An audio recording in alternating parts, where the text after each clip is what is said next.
All right, we're going to give this a try. I want to talk a little bit about data. So what we're looking at here is some of my data from Roebling Road in the 128i. This is the car just totally stock. I've got the, I guess not totally stock, I've got the thrust arm swapped out with the Synchro Design Works spherical bearings, which took all the shimmy out of braking, which was a huge upgrade. But stock suspension, 225 tires that are 280 tread wear. I mean, there's not a lot going on here. I wasn't able to get much out of the alignment with the stock configuration. And there's no power outers or anything like this. So the good news is I was running pretty consistently. So we're looking at just 3 laps, not an entire session or anything like that. Just 3 laps that are my fastest laps from different different sessions. So I've got 3 charts that we can see here. And over on the left, I've got kind of a legend. It may be hard to read, but I've got a 29.975, or minute 29.975, minute 29.322, and a minute 28.686. That 28.686 is the fastest time that I managed over the weekend in my 128. So again, maybe hard to see. This light blue represents the 29.9, the hunter green 29.3, and the orange, that's my fastest lap, my 28.6. So the top chart has a different y-axis than the other charts, and each one has a different y-axis. But the x-axis for everything here is distance, okay? So in theory, the left side should be exactly the start-finish line, and the right side is also the start-finish line. That's in theory. It may be a little off, but the point is left to right, we're viewing 1 lap exactly. So this distance position is equivalent to this distance position, or you could say that this dot is immediately after the end of that line, right? Okay, so we're looking at 3 different things. If you're familiar with data, you'll immediately know what they are. I won't even have to describe them to you, but I'm going to assume that you're not, so I'll explain. This is your lateral acceleration. So this is taken from the GPS lateral acceleration. Taken from the GPS, I believe that means it's taken from, nope, that's the GPS built into the device. So I use an AIM Solo 2DL. And this guy's got a built-in GPS. It's got some nice strong magnets on the back that help it stay in its base, or you can configure it in a different way. It's got a couple of adapter ports on the bottom, and so the way I run it is I plug it into OBD2 and I can get some data there, but I also have a patch cable that will connect it to more BMW stuff, so that's something I'll be upgrading to in the future. Anyways, this has a readout, so while I'm on track I can see my lap times, I can see some engine health things, and I can configure it to do all sorts of things. On the sides here, I've got some lights that go from red to green. All 5 red means I'm up to the maximum value slower than my ideal lap. Nothing is like exactly the same, and greens are improved time over my ideal. So anyways, that's what I get to see during the session, but the real power comes from analyzing this data afterwards. So what you see here is all of these laps overlaid, and again, I mean, I keep getting distracted. All right, let's go over these charts. Lateral acceleration, speed, sometimes called just a speed trace, and this is, I don't know what you call it, but it's essentially time loss. All right, so the way that works is if you see right here, if you see this orange, green, and blue are very clearly separated here. And see if I can put this vertical line here, if I put my cursor here, then you'll see there's separation between these 3. You see 3 different lines. So at this point, it's 105.3 miles per hour, 110.6, 115.7. So there's a big speed difference here. And you can see that's an inflection point where time starts to be lost. So this light blue is my 129.975, and if I ran exactly the same lap time all three, in theory, this time loss chart should be a straight line all the way across. But it's not. You can see this light blue breaks away, this hunter green breaks away, but even comes back in a moment, but continues to break away. So basically what's happening is this is where the extra time is being added back into the lap, right? So if we look at the speed trace here, it starts to become obvious where this is on the track, because up is a higher miles per hour and down is a lower velocity or a lower speed value in miles per hour, right? So high speed to low speed means you're doing what? You're braking, right? So this is a steep arc. I'm falling very quickly in speed, which means I'm really on the brakes. This is a very heavy braking zone, all right? And the other clue here is how fast this is. I wonder if I can find that peak value. If I try to click exactly at that peak, that's pretty close, 125.9. So I think I've hit like maybe 126. So 126 miles an hour and heavy on the brakes. Well, there's only one place I do that at Roebling, and that is turn 1. So we assume this is turn 1. Now, there's another clue to that, right? If we look at the lateral acceleration, you've got positive value up, negative value down. What's the first thing you do after your braking zone at at turn 1? You take a right, correct? So up is right hand turn, down is left hand turn, right? So, or you could say that up means your weight shift is to the left and down means your weight shift is to the right.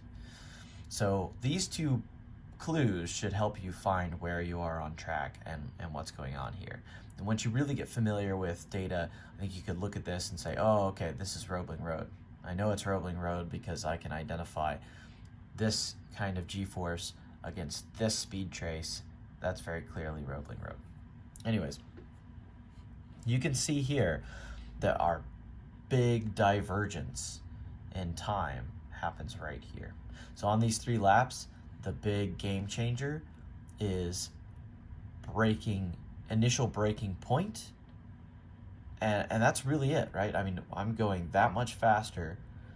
I'm kind of following the same line as far as acceleration, but when I get on the brakes was later on that fastest lap than my other 2. And you can see I'm pretty consistent with how heavy I'm braking. I mean, a modern ABS car, I'm just burying the pedal, right? Letting ABS take over, trying to do a little threshold braking, but honestly, pretty much just letting it do its thing. So you could see that my fall off line is parallel, but because I brake later on this orange lap, I've got an advantage. Now, here's where things get interesting, right? Because if we put a line right here, you can see I'm still decelerating, but I'm starting to turn. Now, here's the critical part. You see how turn begins to happen. I start to move the G-forces around, but you can't stay on the brakes as much. So this is evidence of some trail braking. Probably not ideal. Someone who really knows data could probably say, oh, well, your trail braking could be improved potentially by looking at the ramp on this arc relative to the turn-in.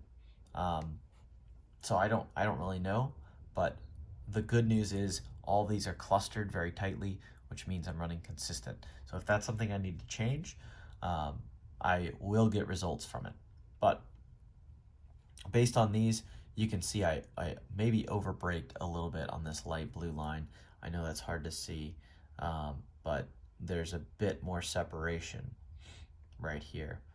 So I can see here I'm at 85.2 on my fastest, 83.1 on my second fastest, but a whopping 77.5 on my slowest. So there's a big difference here at my turn-in.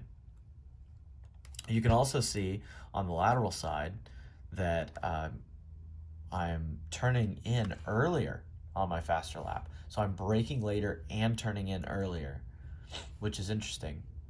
And I imagine the braking later is all that's really contributing to my better time, but it's something to look at.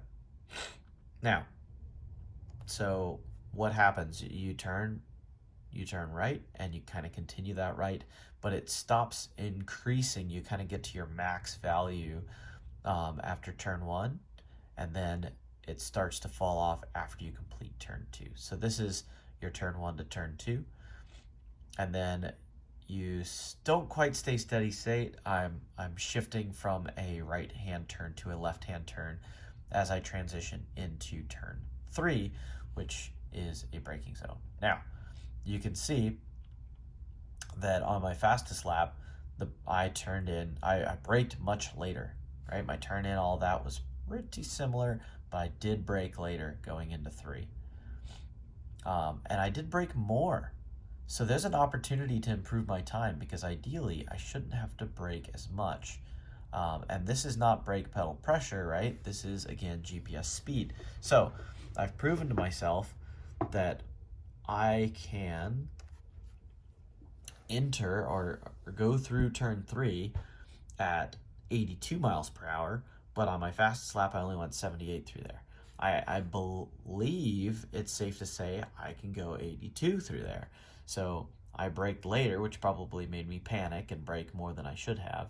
If I didn't overslow, there could be a potential for some time there. And here's some more evidence of that. Check this out. Both of these laps start to pull back time against the reference lap, the orange lap, right? So if this is steadily increasing, then everything about the orange lap is better than the others. But because it's not a steady increase, because it's starting to come back, now there's an advantage I had in my other laps versus the orange. So this is the kind of data this is the kind of thing you can pull away from looking at the data.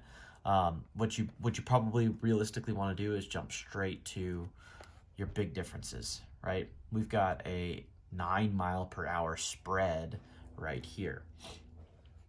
So turn 1, 2, turn 3, all the way through 3, then suddenly shift back over, that's turn 4, and then back, that's like turn 5. So here on turn 5, I've got a huge difference. Now, what I'm assuming is happening, because it's quickly coming off of speed on this Hunter Green lap, I think I might have gotten a little bit of oversteer there and suddenly lost speed as a result, because it really dips down greater. I don't think that is a brake input that caused that difference. But you can see my light blue line is much closer to the orange there. Anyways, where you find these big separations is where you can make your most significant changes. So a few things you're looking for. You want to make sure that your data is fairly consistent. Otherwise, you're all over the place, and you just need to start driving consistently before you can really get value out of the data. But once you're driving consistently, now you can start to see those other things and immediately say, hey, look, I can carry more speed through that turn because I proved to myself that it's possible. And ideally, you might find some things like we're talking about that you've done better in a slower lap, that if you were to do both of those together, you would have a faster lap. Anyways, this is the Race Studio 2 analysis software. It works with the older AIM stuff and the new AIM stuff. You can pull in your data on something like my device by going into Race Studio 3, which looks like this, and connect to your device, download it here. If you're local to Atlanta, check out the program that Discovery Parts sponsors. They bring in a representative from AIM, Roger Cadell, to teach a class on how to use this stuff and how to interpret some of this data that I'm talking about. And I really recommend it. It's I learned so much, and I'll try to convey a little more. If you guys are interested in this, I've got a lot more to talk about, but I don't really know it all that well. I'm new to it as well. I haven't had data to play with, so I really want to start geeking out over this stuff because there's so much potential. All I've got is this gear right here, but I can get faster lap times just by looking at it. What I want to start doing, especially on 2-day events, is in my hotel. I want to pull this up. I want to find where opportunities are. I want to go back out there and exploit them and see what I can get out of the car. Now, I can't wait to go back to Roebling. I'll have this data now that I've got suspension on my car. I'll see how this all changes. We'll see potentially, can I pull more G's? Can I brake later? Can I carry more speed? All of that will be available and visible through the data. So anyways, I've got an engineering background. I love this stuff. Not everybody will, but that's what I have to talk about today. Thanks for watching.